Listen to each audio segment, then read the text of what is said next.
20 years ago, shortly before Israeli Prime Minister Yitzhak Rabin's assassination, an Israeli friend of mine, Rafi Sella, a security expert, was called to Yitzhak Rabin's office and asked to prepare a confidential report regarding some people around Rabin that he did not trust.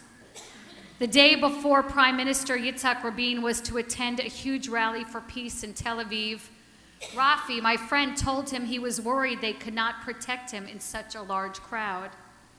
Rafi wrote in an email to me, he smiled his shy smile and said, "Do not worry, I will outlive even you."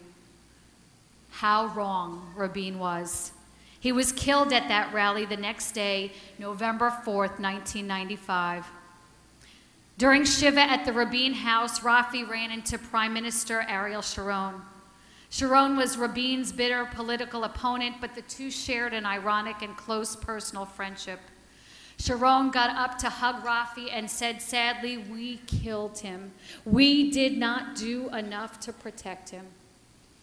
Rafi's first contact with Rabin and Sharon had been 3 decades earlier, when he was a soldier in training as the Six-Day War broke out.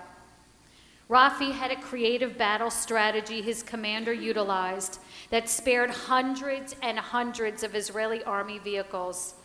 As Rafi approached the tent where Rabin and Sharon, military leaders in 1967, were looking at maps and talking about the next steps in battle and the need for vehicles, Rafi entered the tent, and the two men looked up.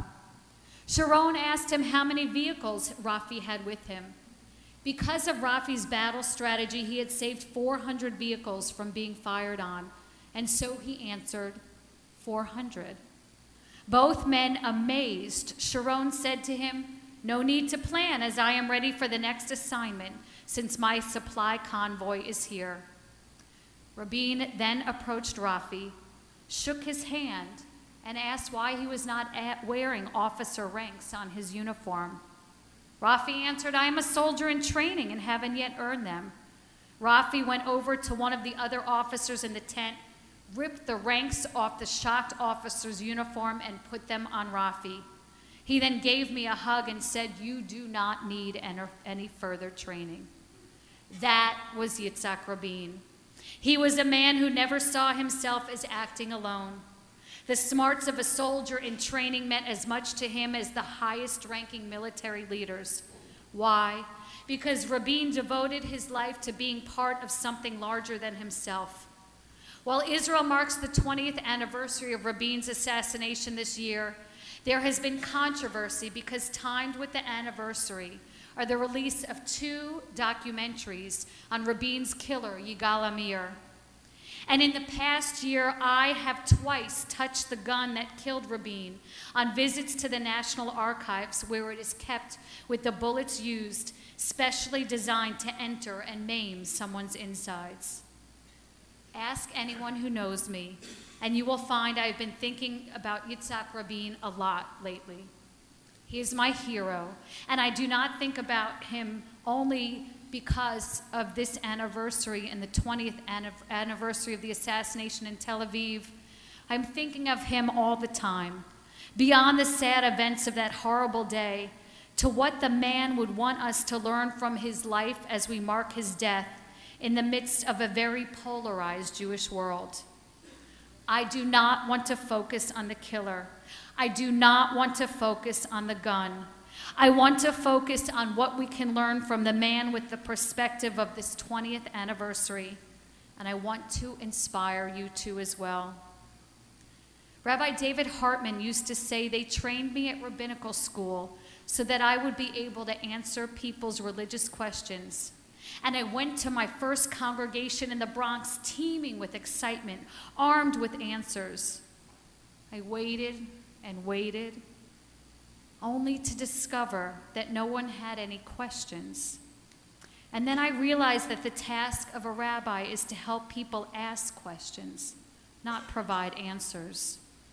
What questions do we ask on this 20th anniversary of Retzach Rabin, as it is known in Hebrew? And what do we do with those answers?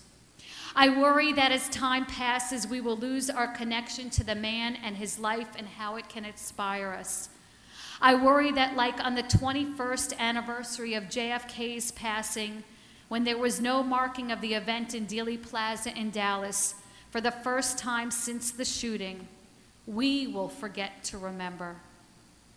Rabin was a man who started life urged by his mother to be a farmer, which is what the state needed when he was young, and then a warrior when he was older because that is what the state needed, and a peacemaker in his old age because that is what the state needed. Everything he did was with a total and complete understanding that he and every other Jew had a role to play, not just in the destiny of the Jewish state, but the entire Jewish people. American General Stanley McChrystal's new book, Team of Teams, introduces an idea he calls shared consciousness. Coming in to command the Joint Special Operations Task Force in 2004, General McChrystal realized that his task of fighting al-Qaeda in Iraq needed a new approach from the traditional top-down military model. Shared consciousness involves transparency, trust, and common purpose. Shared consciousness was that new idea that dissolved barriers and expanded knowledge to more people in a non-hierarchical way. Shared consciousness relies on both leaders and citizens to understand so fully the goals of whatever they are a part of that they can act with the wisdom of the greatest general or the most brilliant prime minister, even if they are not around to guide you. It involves a devotion to valuing the potential of each individual as essential to the greater good. Rabin's acceptance of a doctorate at Hebrew University just weeks after that Six-Day War illustrate that same sense of shared consciousness he embraced when he uttered these words. How honored that through me you are expressing such deep appreciation to my comrades in arms and to the uniqueness of the Israel Defense Forces, which is essentially an extension of the unique spirit of the entire Jewish people. In his mind, that moment was an appreciation not just of him, not just of the Israeli army, not just of the Israeli citizenry, but that leaped to the entire Jewish people. On this day of Yom Kippur, tradition says that Moses brought down the second set of the 10 Commandments. If you remember the story, when Moses brought down the first set after spending 40 days on Mount Sinai, he descended and he saw the children of Israel dancing around the golden calf. He threw the tablets to the ground and they broke. Dr. Arnold Lustiger teaches that there are different opinions about Moses' role in the breaking of the tablets.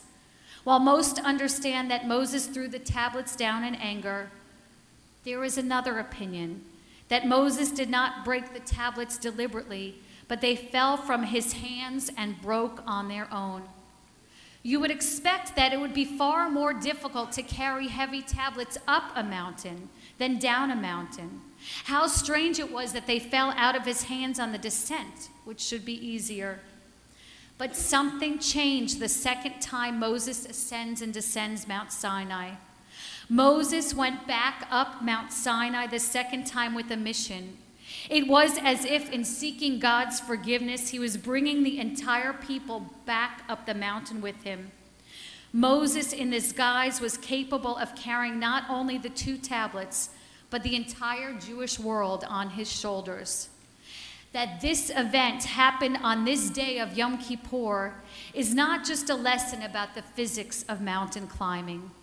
It is a lesson that transcends time and tells us that if we are concentrating on a task for the greater good of our people, we are living that shared consciousness General McChrystal and Yitzhak Rabin taught their troops and all of us to follow, and in doing that, finding greater strength within.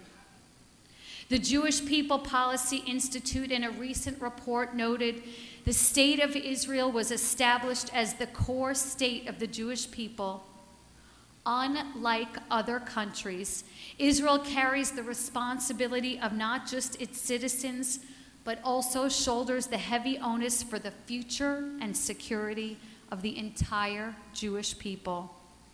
Shouldering that heavy onus is not easy. Moses' life was full of difficulty and disappointment at times because of this great responsibility, and he never got to realize his dream of entering the land of Israel. Rabin as well had difficulties. He had to resign from being prime minister in the 1970s because of a personal banking scandal. And he actually had a nervous breakdown just days before the Six-Day War from too much nicotine and too little food and the pressures of being the chief of the Israeli army. But because both these men exhibited the shared consciousness that is essential to the Jewish people, I believe that enabled them to overcome their disappointment and difficult times with the knowledge they were part of something far greater. And living in that way gave them a full and rewarding life and a legacy of remembrance for good. And isn't that what we all dream of? All of us here today were a part of Rabin's shared consciousness. His world didn't stop at the borders of Israel, but included you and I and the whole Jewish world. We won the Six-Day War with him and the Yom Kippur War, and we were at the peace treaties, and we were there, yes, even the night he was killed in Tel Aviv. Today is the day of drama, when we receive the tablets and release our sins and mark who we will be in the year ahead.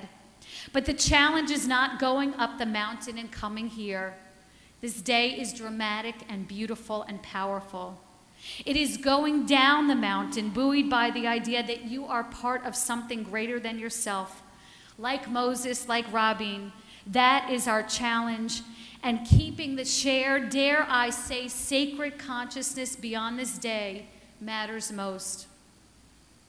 The sacred task I see before me this Yom Kippur is to ask what we learn from the score of time. Can the stirring of the shofar prod us to ask questions about Rabin on the 20th anniversary that can have substantial influence not just on this anniversary, but on the 21st anniversary and beyond? Or will the Jewish world fall quiet in remembrance after this year, as did Dealey Square on the 21st of JFK's passing, as if there is an expiration date that comes with the 20th anniversary? From General McChrystal, we can learn shared consciousness, but from Rabin, we can learn the survival of the Jewish people depends on us. The Jewish world may feel very divided right now, and the task of uniting that divided world is daunting. We may not feel part of that shared consciousness as Jews here in Boca Raton. Understanding Jewish history or staying on top of news from Israel may seem unrealistic, with so many things that compete for our time in today's world. But if we hook into that idea of shared consciousness and not squander this day and this anniversary, and understand that however far we may feel from Moses or Rabin or that person across the aisle, we are connected and we are responsible for one another. This past winter, when I was rabbi in residence on an APAC trip to Israel with a group of rabbinical students, I realized even the new generation of rabbis about to be ordained have not bought into shared consciousness yet.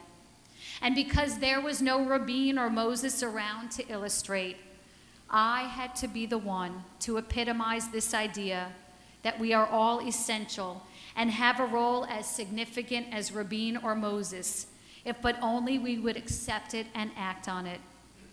And I will tell you from personal experience, living a life that says what happens in Israel affects me and vice versa is as enriching for me as it was for Rabin or Moses.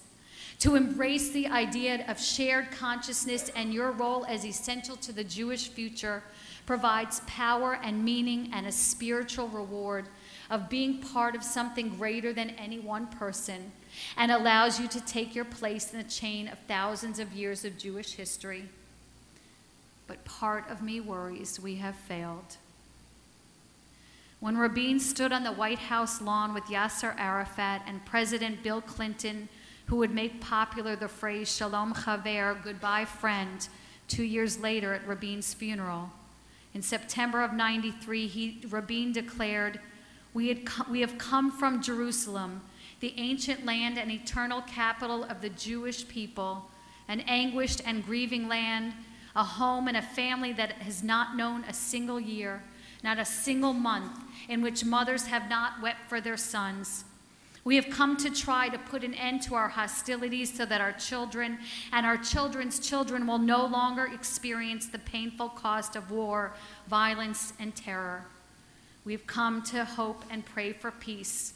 We say to you today in a loud and clear voice, enough of blood and tears, enough. But 20 years later, it is not enough. Rabin was the first prime minister to be born in Eretz Yisrael. It made him different. For while the children of the Exodus in Egypt thousands of years ago, or survivors of pogroms in Russia or the Holocaust, would in some ways always be hurt by their sufferings, Rabin was a native son of his land, like many of us here are of ours. Most of us born here in freedom, and resonate with the difference that makes in our outlook versus that of our immigrant relatives in the generations before us. He was born in a land that was our refuge. Rabin lived his life as a man of we, always representing the nation that was his birthplace and his people that were his birthright. The words he shared on the White House lawn were words from the mouth of a man who lived his whole life fully shared with the destiny, security, and safety not just of the land he was born into, but for Jews everywhere. On this 20th anniversary, and on the 21st, and on the subsequent anniversaries, I pray we have the strength to remember the man who reminds us of the complicated nature of being part of the Jewish people. Sometimes, like young Rabin, we need to be a farmer and plant and nurture the seeds of Jewish wisdom and knowledge.